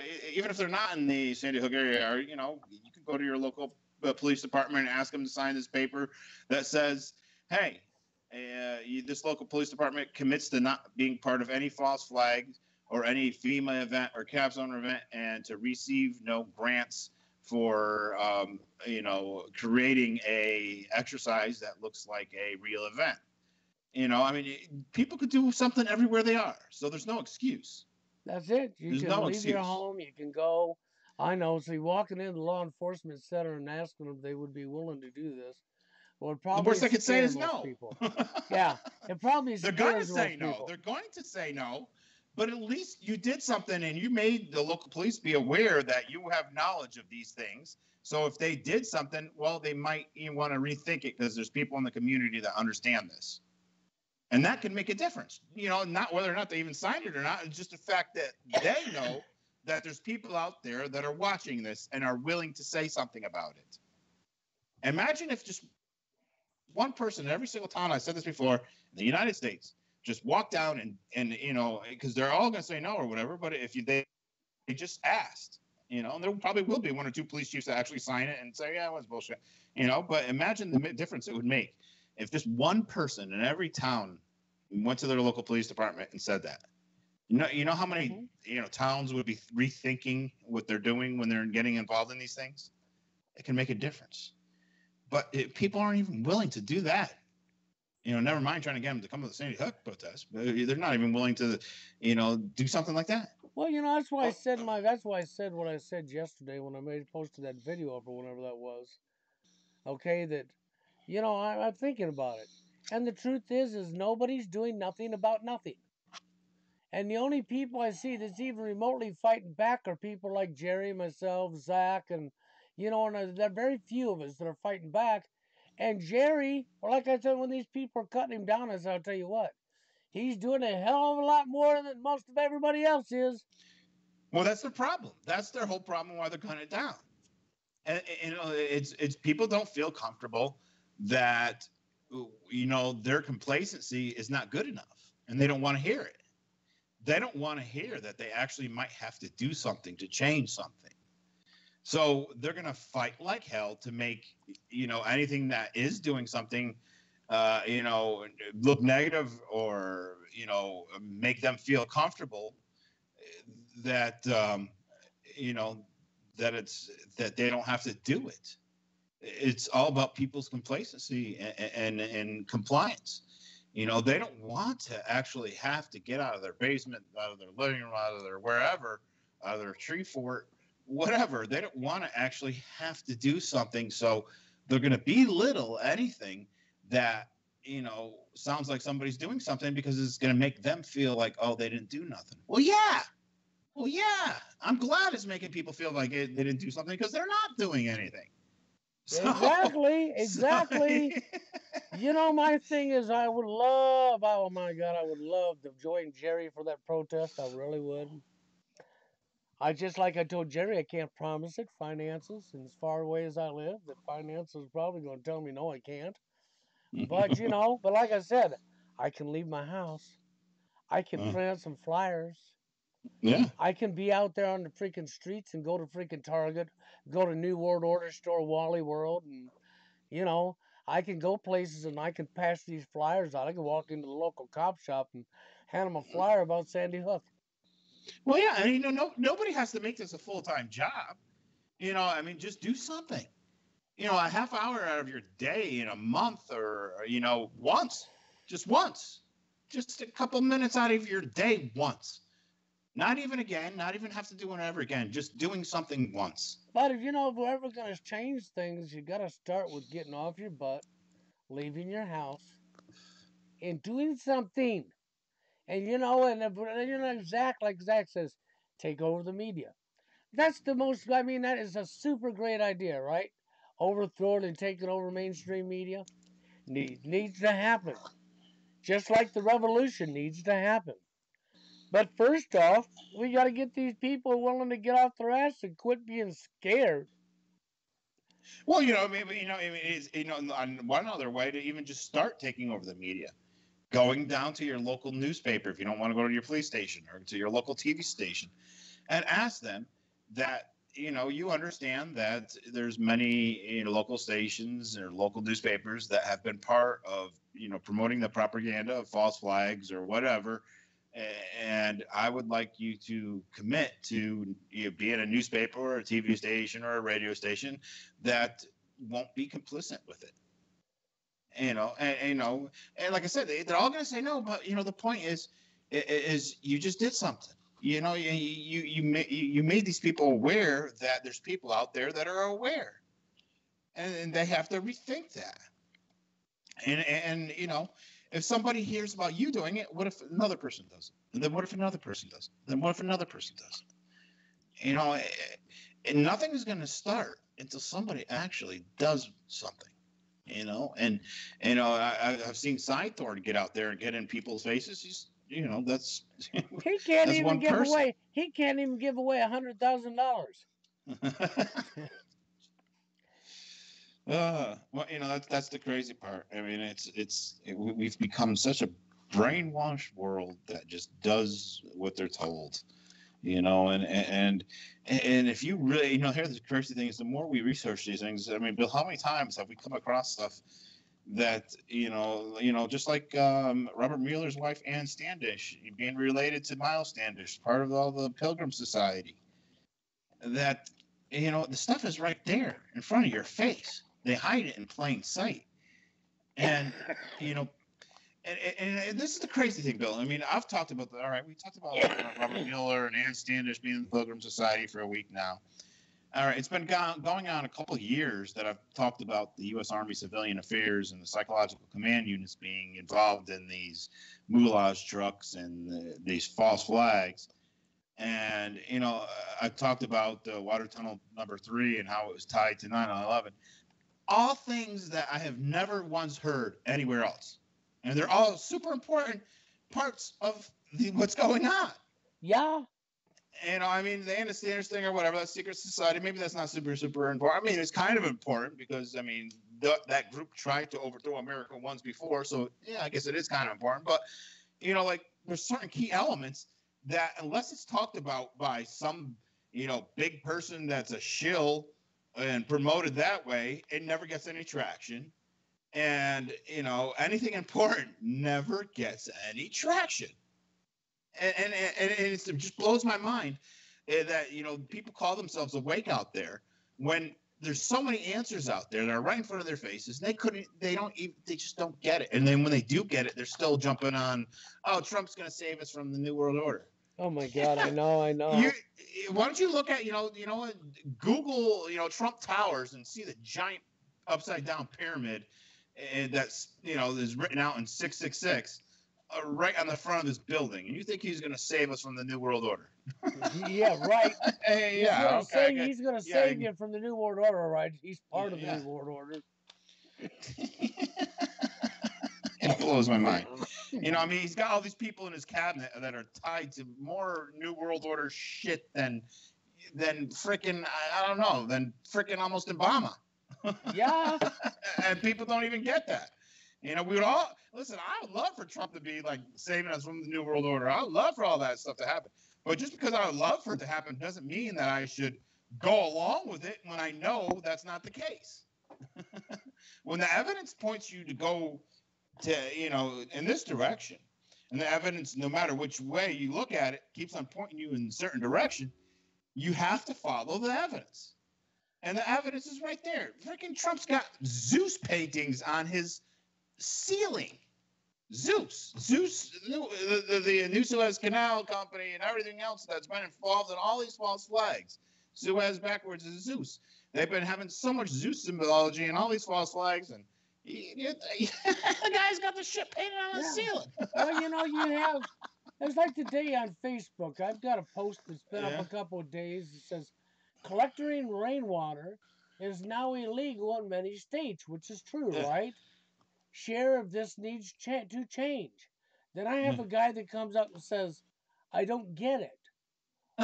Why would it ever be? Okay, I don't get it. Why would it ever be? I mean, it's just there's your mindset, Well, that's the thing is, they can do things that people would never believe because people will never believe them. Yeah.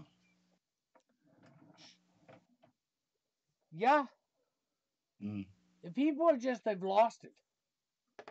I mean, when he says, well, I don't get it, why would it ever be? You know what's funny? I know where this person lives. And the very city he's in, it's illegal to collect rainwater. Yeah. Which even makes it more stupid. Well, like Zach said, people in their comfort zone. And, me and Bill were talking about doing actually some shows on, deprogramming people because everybody's been programmed. and trying to share ways that people can deprogram themselves so that they actually are able to make it, a change. We've been programmed to do certain things all the time. well, like I've said in Bill, just doing simple things can change the way your mind works, so it works to be able to understand these things better, and helps you give you control back in your life. Like if you go into the city or go into a shopping store or whatever, and they have doors that say, in and out. Well, go in the outdoor and then out the indoor. Simple things like that. Just changing up, things that you're told to do, that you're programmed to do. If you're programmed to eat breakfast, or you've always eaten breakfast at in the morning or whatever, you made your cereal, your oatmeal, or your toast or whatever. One day have a steak for breakfast, just to change up the programming of society and how things are done all the time. It's always been expected of you to rake your lawn. You know what? Don't rake your lawn. Leave the leaves there. It's good for the grass. When the leaves decompose. The same as a water shortage. Don't water your lawn. Hurry up and water it. Water it. Yeah, and just do the opposite of whatever the programming out there is that's general to do. That's just do something different in your life. Different that you might. Well, it doesn't all. Something you can even be something you can enjoy. But wear your shirt backwards all day just to bother people, or put the shoe on the wrong foot. Just to see if people notice it, or just to change things up that make you understand that you can be in control of your life. And once people learn that they can be in control of their life, then you can be in control enough that you can be influential in making a change. Take the eraser off your pencil and sharpen both sides. Really blow them away. People don't understand this. All right, and I think people out there, they understand. And I probably haven't even I don't really talk about it much. But after the police came and stole everything I owned, my whole life savings, my house, everything. I have I think a lot of people know I have two artificial legs. All right. Now, my foot was broken so bad. My artificial foot was broken so bad that it was tearing through the shoe. All right. Well, I couldn't afford to even pay the copay to go to the doctor. I still haven't been able to go to my doctor. So I had to take apart one of my old legs, right? And I had to put the other foot. So I have two right feet on my legs. Nobody ever notices it. But you know what? I'm comfortable. I made myself comfortable and realized I didn't need to go to the doctor. I can do these repairs myself. And I learned more about my leg and how I could adjust it myself, so I don't have to pay the doctor or whatever. And I can be in control of my life. I didn't have to depend on these people for everything. I can, make my own. Of course, now it's getting so bad that it's all just duct taped together. But, that's the thing, is I'm making a lot of sacrifices for what I'm doing now. My life would be a lot easier. Everybody in my family would be helping me out, everything else, if I stopped doing this. If I stopped getting involved in, and trying to make a change and talking about these things. But I suffer just to do it. And it kills me when I get people insulting me for trying to make a change. So, that's just, I just wanted to explain to people why I get so pissed about it. But you don't have to follow along with what everybody does all the time, or what they expect of you, or what they tell you. You don't have to do it.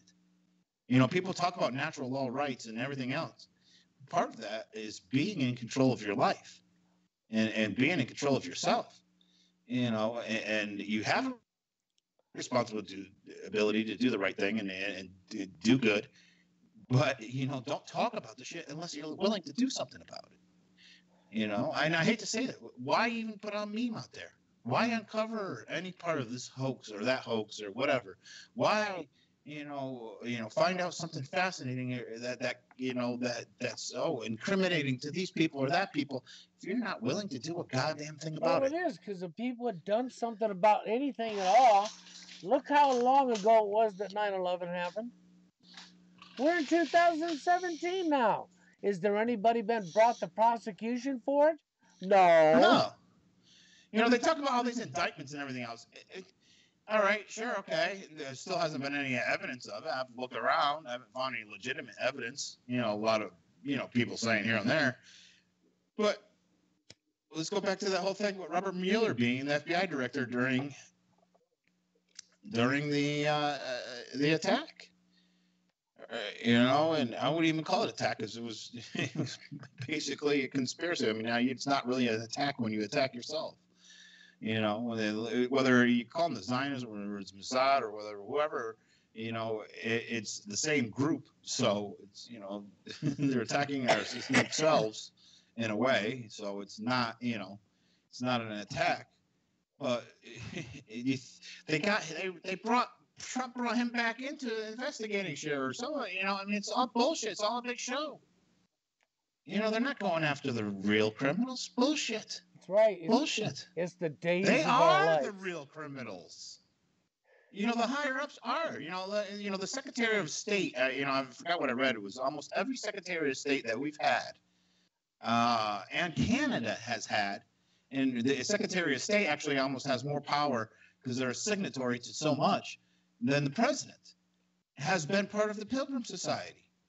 And we know Rex Tillerson, the secretary or whatever, he's a pilgrim. So, these people are freaking pilgrims. And as crazy as it sounds, and these people are the ones that are the criminals. These are the people in power. The little minions that are lower ranking, they're just minions. You think a congressman or a senator is really important? No, they're just minions for the people that are the secret hand. And there's always that secret hand is usually part of the, Secretary of the State or whatever. And there's still a hand down from the main hand. Well, the only losers I see there, Zach, would be, and I hate to say this, but that would be your mother and your sister. Yeah. Because when they're calling you a loser because they don't look into anything, they're actually the real losers. Yeah, I mean, I can understand. You'd want your. I don't tell my sister so much about what I do. She told me not to go to Sandy Hook. But she told me she still loves me. But it's tough. It's tough. It's really tough with family that you love. I was telling Bill that. I was expecting family to come over my house for Thanksgiving. I know when chips get really bad, they'll help me. But unless it's really bad, they are scared of the things I talk about. It's a tough thing when you have family that aren't fully awake. Oh, I know. How well I know. That's one of the toughest things out there, But I guess what annoys me though is, I see this so many times. So, on the question mark, it's how bad the division is amongst the genders. Let's think about what Zach said. His mother and his sister both are calling him losers. When is the last time we seen guys or society call a woman a loser? Do you hear women ever being called a loser? Or is that mostly centered to only men? When you really think about that seriously, you'll find out that's really centered towards the male gender. That's actually male bashing, and they don't even know they are. Most people don't even know what the hell they're doing anymore. They don't even know who they are. That's the whole point of the deprogramming, because we almost have people don't even know they're human. Yeah. That's the problem. They don't know they're human. At this current time, they're just people, and because they haven't learned how to be human yet. And that's the tough part. That's the tough part is we literally have to train people how to be human. That's the correct thing right there, is retraining people, getting the programming out of their heads. The genders are so divided, and it's been deliberately done. And and I couldn't help but bring that up because when I hear Zach say how his own mother and sister are both calling him losers, that just struck that chord in me, because I've watched this for so long, and that is directed to the male population. And it always comes out of female's mouth to a male. And if we was to turn that around, the females would be furious and nobody would have any. I mean, everybody'd be mad. They'd be mad. How can you call women while they're doing it to us? But see, they don't even know they're doing it because they've been programmed, social conditioning. It's norm. what's norm that should never be norm. This is why Mm. unprogramming people and getting people to see what they're really doing and Mm. how they're treating one another. Yeah, I think there's been a little bit of a double entendre there going on with technology. I think there are some people out there that were, whether they were part of the social engineering or whatever, that understood what would happen in the future. And I think even though they understood what would happen with the sharing of knowledge, I think it still threw them off a little bit, off guard. And this is a lot of what's going on is, catch up to get people back under control. Yeah. And, so it's tough because here's the thing is people need to understand this whole thing is, waking up the whole world and this and that is we're talking about, whether you want to call them the groups, the society, the Illuminati, the New World Order, whatever you want to call them. These people have kept control of entire populations, entire societies for so long. And if you read anything they've ever written about keeping, societies in control, their number one way is with war, believe it or not. And of course, there's money and different ways to do it nowadays, but war was always the big one. And you think they're going to give up controlling society the way they've controlled it in the past? And right now, even though there is a small percentage of those that awaken, as has happened in the past, they've always been able to get it back under control. So the problem I'm having now with the way technology is, what are they going to use to get everybody back under control? Because I think there's enough out there, to be honest with you. My belief is there's enough out there with the technology that they can do it. I think we all like to believe that no matter what happens, that we'd still be awake. But God knows what kind of technology they could either be very close to or already have, where they can drive right up to your window and shoot you with a laser beam, and next thing you know, you're watching CNN and out shopping and doing all the things that the New World Order wants you to do. Oh, that's a nightmare. That's a nightmare right there. That would be a nightmare right there. I mean, to shoot you with a laser or shoot you with something through your house, through your walls, that hit you and put you back to sleep. Yeah, I mean, how do we know there's not technology that is out there already working to put people back to sleep? That's a scary thing. Is we all like to think we're invincible. But I think that would be our biggest mistake, is letting our guard down, thinking we're invincible. Is when you think nothing can happen to you, is when something's going to get you. So people need to understand how things in this world work and how far technology is, and you got to understand that these people do not want to relinquish control. They're not going to want. They do not want to relinquish control to the people, because they don't. First of all, they don't believe we the people are smart enough to control ourselves or to govern ourselves. They think we're a bunch of useless eaters and idiots. They do. That's exactly and unfortunately, a lot of people make them right, don't they? A lot of people do make them right. Again, I've always considered myself an idiot. And just doing some basic studying and seeing how many other people out there haven't done the basic studying blows my mind.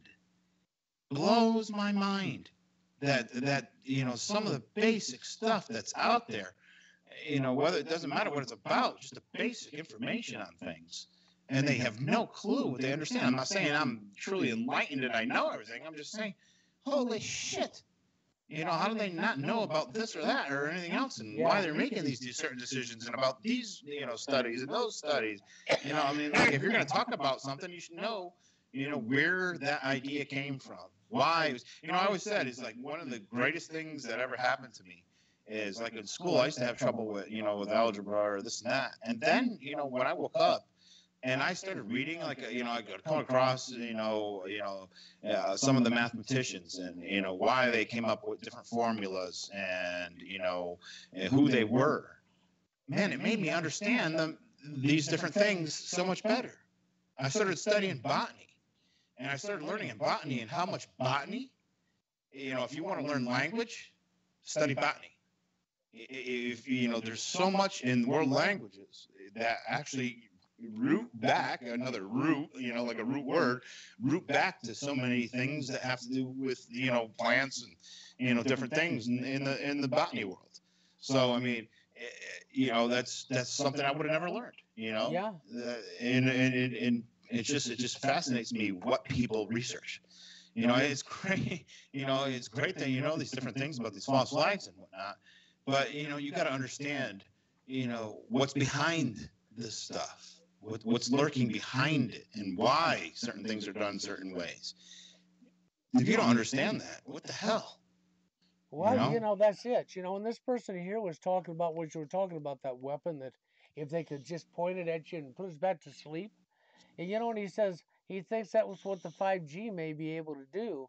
Well, there's always that possibility, because I almost pretty much guarantee you that 5G is not for our benefit. It's most likely going to be a weapon used against us. Well, I don't think not everybody understands, but you know, anything we were already fucked, because anything above 1 gigahertz, over 1,000 gigahertz, is dangerous to your brain. You know, just the radiation from it. So we're already way beyond 1 gigahertz. We're at 5. So even if you were at 4, it's still dangerous, and it has nothing. It doesn't matter whether they can. I mean, the 5 gigahertz is fast enough that where it's not just dangerous to our brains, but they can actually send information into it. That's the dangerous part about when we get into these higher gigs, into these more gigs. The 1 gigahertz is it's not gonna be enough to be work a little bit better at a longer distance, but it's the amount of information within the spectrum is not really enough that can alter who we are. But when we start getting up there in the gigs, here's the thing: is even if we are unconsciously only receiving whatever information that's being transmitted by those 5 gigs or whatever, you send, if you send a person a message like "kill your neighbor" enough times, even if it's only going to your subconscious, one day you might actually get up and kill your neighbor. Yeah, they plant stuff in your head you don't even know, and and I can see them having that technology already. Yeah. It's like what Zach just said here. He's getting letters saying the feds have technology already that allows them to read his mind. Oh, I mean, it's already out there. I believe that. I mean, there's already been. All you have to do is go to the patent. I mean, you can go to the patent online or whatever. But I mean, all you got to do is read some of these patents. I mean, never mind what the patents are for today. Patents that were made 50 years ago will blow your mind. Yeah. So forget about even today. Your mind will be just blown just by what happened. What people were making up patents for 50 years ago. So today, I don't even want to know what the patents are for what they got today, because I'm sure it's probably ridiculous. Probably scare the hell out of you. I'll scare the hell out of you. I can see that, but I can also see them being able to put thoughts into our minds. Well, that's scary. That's deadly. Yeah, and I think there was even something written about that, and one I can't remember which foundation or institute wrote about it. But the effectiveness of if they use these type of weapons, and it was because I think it might have been the Rand Institute, because I think it was along the lines of being in the same paper as when I was reading about how many people would wake up, and they were given percentages on different types of devices that would work with this type of stuff, and the numbers are scary, and I'm sure those numbers are probably not even as good as they really have gotten them to. The tough part is. We have a lot of, there's, even if people are manipulated, and we have a lot of them in this country, and we see them, it seems like they're getting more and more every day. But, still, just like mind control is a lot like hypnosis. It's tougher to get people to do certain things that, break the natural law. That's why they push so hard on the MK Ultra program to get that perfect Manchurian candidate. And it wasn't easy for them to get to that point. The scary point is when we see, the mind-fucked people involved in these false flags and all this other crap, and just in our public eye and the media and everything else, it scares me that they've really getting to that point. They are getting to that singularity point. And I almost believe that the singularity has happened. It's just that not been 90 seconds. exposed all over the country yet. Yeah. So it's just a matter of them getting that mass, whatever they're going to do, over the country. And I think the time is here and now that if we don't do something, even if it's a little something, this may be the only shot. Well, I think our time is actually rapidly running out for how much time we have to get stuff done. And I think it's going to be a matter of getting people to get up and do something, because 60 seconds. if we let it go too long, which I think we already have, Yeah. then I think bad things we're still going to see a lot of bad results. I think Zach's got some great ideas, and I'd love to see some of Zach's ideas be implemented.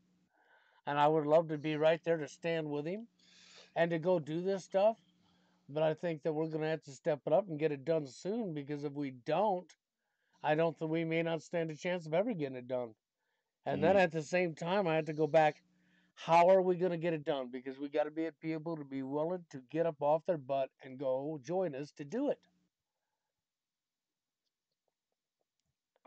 That's going to be the real question mark.